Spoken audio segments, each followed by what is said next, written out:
Hello everyone, greeting from us. In our last lecture, we have discussed about tree topology, which was the combination of bus topology and star topology. In today's lecture, we are going to discuss about one important topology. Yes, the name of the topology is mesh. Yes, it is a real mesh topology when you will going to discuss about this and when you are going to install and configure this design. As you can see on my diagram, we have 5 PCs. So what is the meaning of mesh here? The meaning of mesh is every node of each device is directly connected to each other device in a network.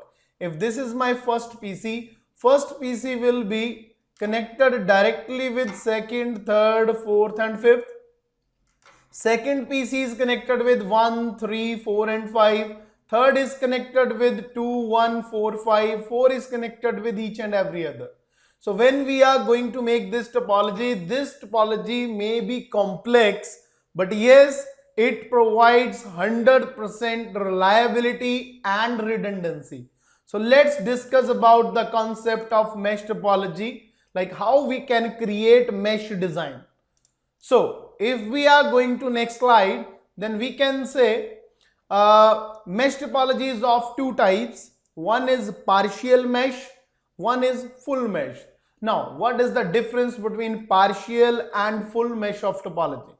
Yes, in partial mesh, we have used 6 devices, same as in full mesh, we have used 6 devices. The difference between partial and full is, in partial mesh, each and every node of device is not directly connected to each and every device. Like first PC is connected with second, fourth, fifth and sixth, and third PC is connected with only second and fourth. But if you are seeing another side of full mesh design, then you can check first is connected with another 5, second is connected with another 5, third is connected with another 5 and so on. So in partial mesh and full mesh, both the designs have some complex structure but provide reliability and redundancy. So when we are going to make mesh design, then we have to think, if you are going to make a LAN connection, then mesh topology is not a good way to install the network, because for mesh we have to join the routers, and routers is using by internet service provider. So if we have to install this design, then make sure you are making WAN design, because in LAN it is not like our cup of tea, because it may be like difficult to maintain us.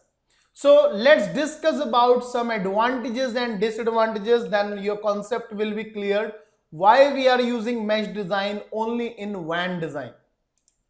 Okay, so as you can see, we have some advantages and disadvantages of mesh design.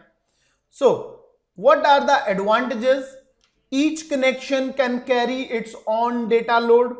Okay, it is robust, fault is diagnosed easily, but in small design fault is diagnosed easily. When you are going to make big design, then it is difficult. It provides security and privacy, and one of the more advantage that I want to add in this, that if my one connection is break, then data can be go via another part. If my second connection break, data can be go via third path. So disadvantages of mesh topology is installation and configuration is very difficult, because it is very scalable topology using big connections. So that's why configuration and installation is very difficult, and cabling cost is more. And after that, one of the greatest disadvantages is bulk wiring is required. So mesh topology has some advantages and disadvantages. So I suggest you to use this topology only in internet service provider like WAN connection. So in our next lecture, we are going to discuss about hybrid topology. Until then, happy to learn. Thank you so much.